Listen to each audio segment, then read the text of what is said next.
Oke, sebelum masuk ke videonya, bagi Anda yang ingin langsung ke pesannya, silahkan lompat ke bagian menit terakhir di video.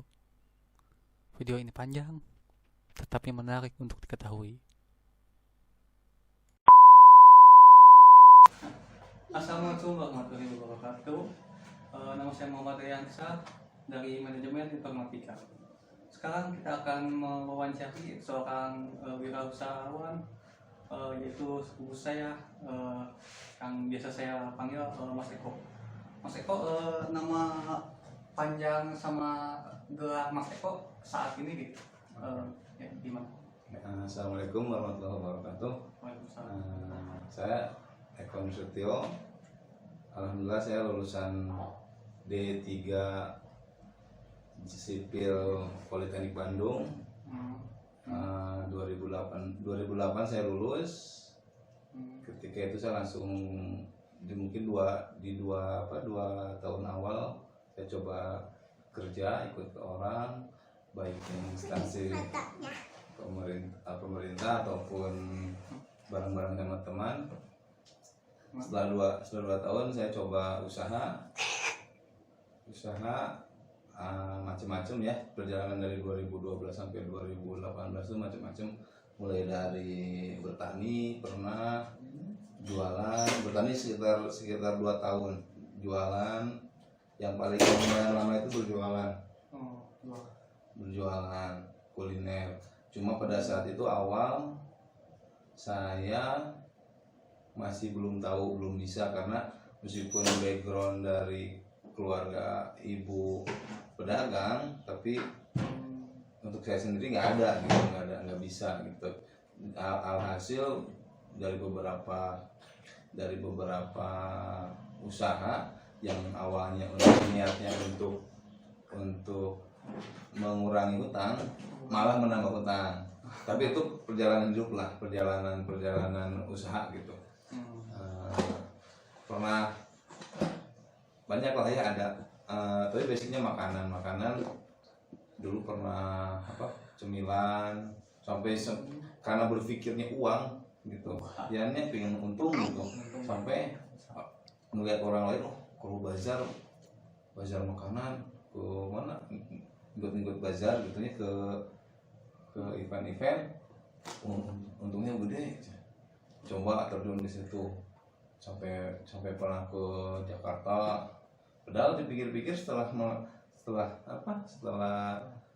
melewati itu semua gitu, kalau omset sehari cuma 400-500, kenapa nggak di Bandung gitu?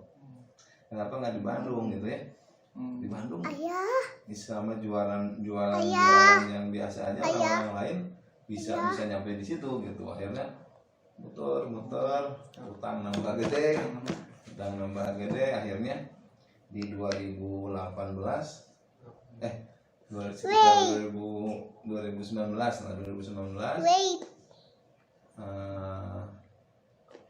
masuk ke kuliner lagi di Tek-Tek.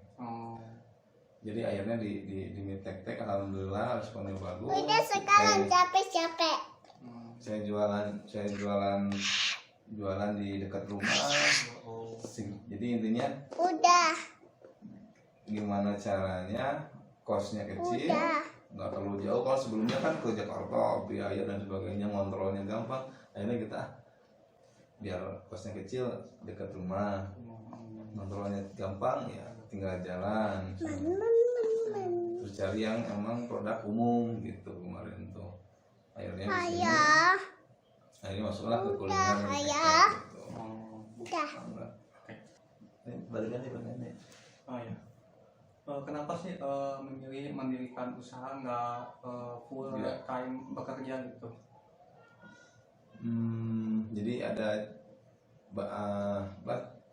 lumayan ada cerita dari sebelum usaha gitu ya. Sebetulnya awal tuh punya berpikiran saya, jadi untuk kaya itu, untuk bisa banyak uang tuh berusaha, karena katanya sebelum nyoba gitu ya, kata orang-orang tuh kalau usaha itu kita yang nentuin gaji. Pengen gajinya 3 juta sebulan, ya usahanya harus kayak gini. Pengen lebih 10 juta sebulan, mau seperti apa gini-gini. Tapi ternyata setelah ketemu banyak orang, ketemu teman-teman, akhirnya berkesimpulan, banyak masukan, akhirnya mau kerja ataupun udah usaha sebetulnya sama aja.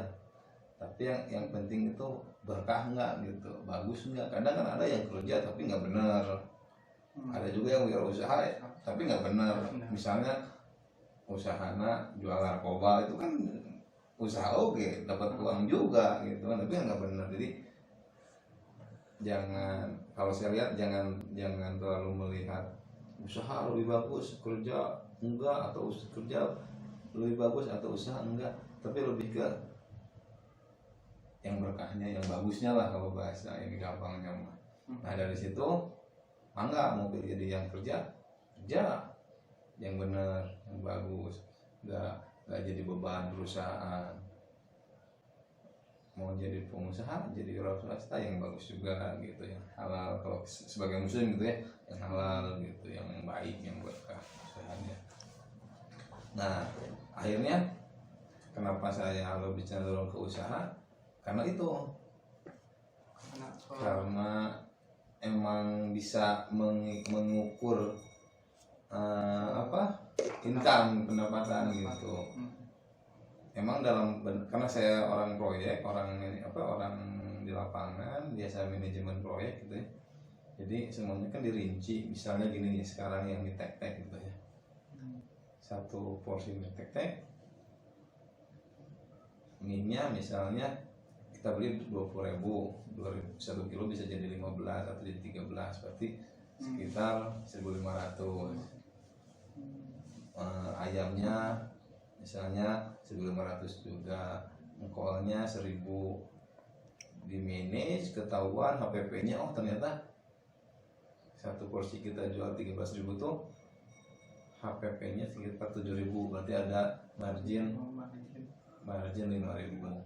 Jadi karena kebiasaan di proyek seperti itu, oh bikin rumah atau bikin bangunan, harga kontrak berapa, harga pelaksanaan berapa, keuntungan berapa, kan ngitung. Jadi di wira swasta juga, di usaha juga saya ngitung. Akhirnya oh saya kalau ingin punya penghasilan misalnya 10 juta atau lebih, saya harus menjual berapa porsi misalnya kalau makanan.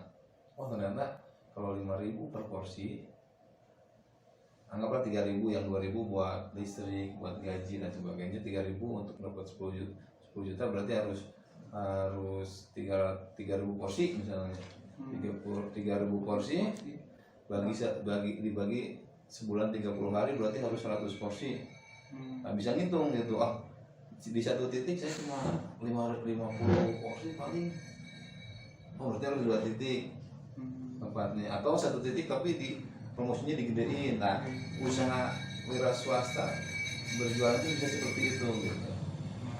Tapi bukan berarti kerja kurang nggak bagus gitu ya, cuma saya bisa memainkan itu gitu. Kenapa wira swasta? Tapi di balik itu saya juga sebetulnya masih proyek. Kalau ada yang ngajakin apa bisa ditinggalin gitu. Jadi yang lebih fleksibel sebetulnya di wira usaha. Karena kalau kerja kan kebanyakan kalau normal masuk kantor jam berapa, keluar jam berapa.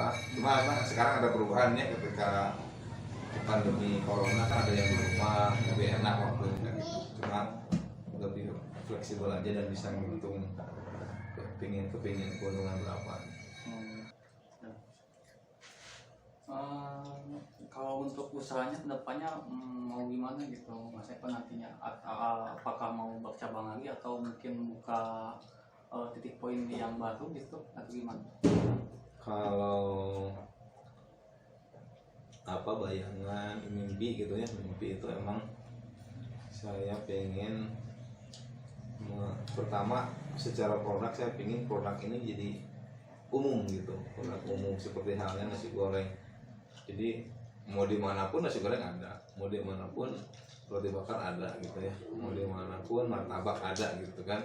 Kalau mau ke Jawa Timur, ke Bandung, ke Jakarta kan martabak jadi hal yang mudah, yang umum. Nah dengan berpikir seperti itu saya ingin buka cabang banyak sebetulnya, tapi emang ada pasti banyak kendala, mulai dari manajemen bahan baku, manajemen orang gitu ya, banyak lah di lapangan teknis.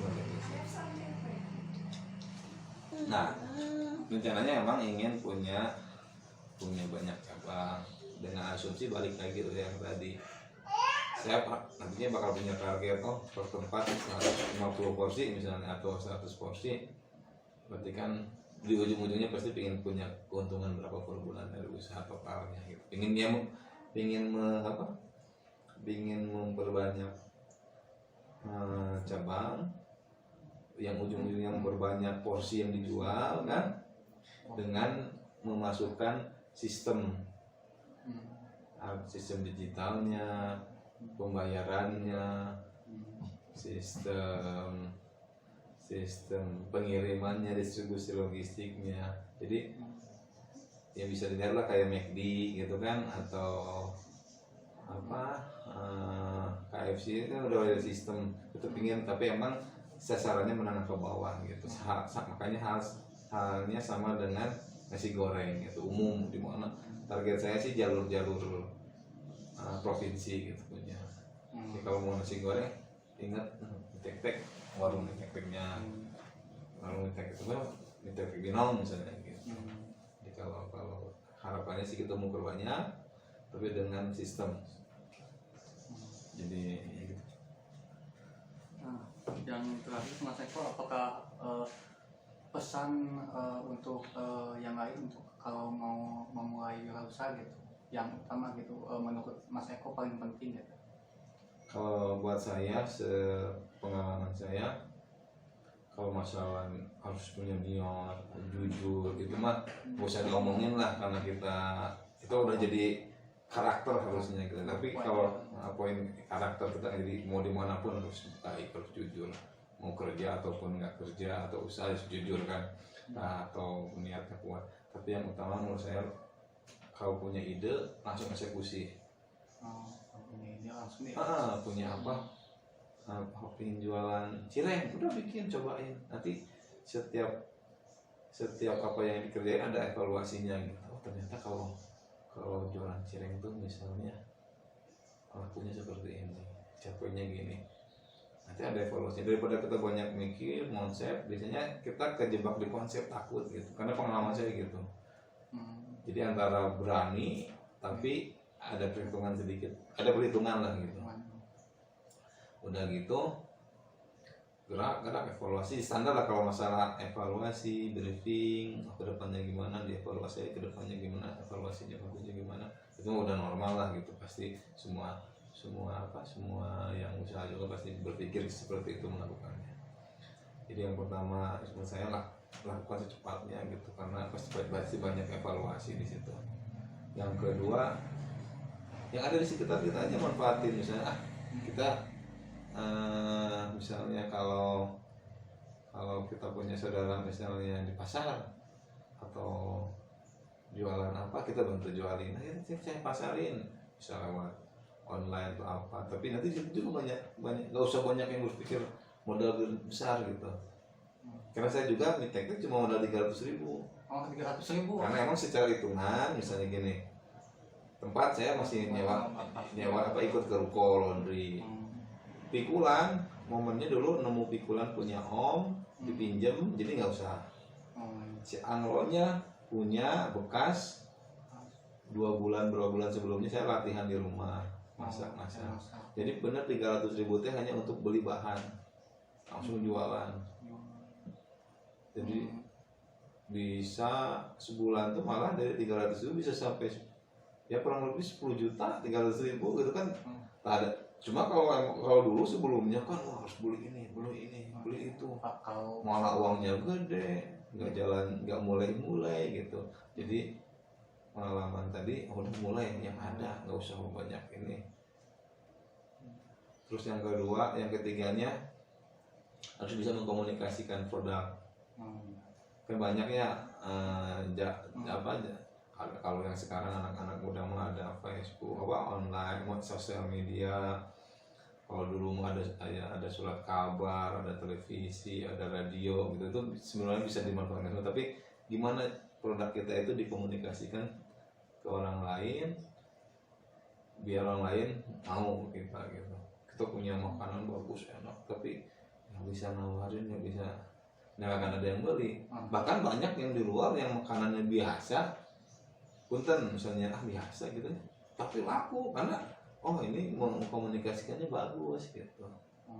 Nah masalah komunikasi nanti ada ini lagi lah, belajar lah nanti misalnya yang feedbacknya.